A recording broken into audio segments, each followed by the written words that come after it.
আমাদের বাড়িতে এই শোকেসটা প্রায় ৩-৪ বছর ধরে আছে। প্রথম তো এটাতে কাচের আয়না লাগানোই ছিল, কিন্তু আয়নাটা ভেঙে গিয়েছিল। তাই আমাকে ছদ্দি বলেছিল ওইখানে কিছু একটা করতে, কিন্তু আমি তেমন একটা পাত্তা দিইনি। পরে ওখানে ফুল পাতা কিছুটা এঁকে রেখেছিল।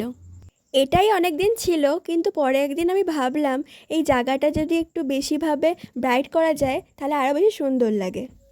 যেহেতু প্রথমে লাল রং করা ছিল, সেই কারণে প্রথমে কোনো কাজ করতে পারতাম না। এর জন্য আমি প্রাইমারে কোট দিয়েছিলাম। তাও একবার প্রাইমারে কোট করে হয়নি, আমাকে 3 দিন 3বার করে প্রাইমারে কোট লাগাতে হয়েছে। তারপরে সারফেসটা পুরো স্মুথ হয়ে গিয়েছিল। আর আমি যখন প্রাইমারের কোট করছিলাম তখন দিদিও কিছুটা আবদার করছিল যে ওখানে প্রাইমারের কোট করবে।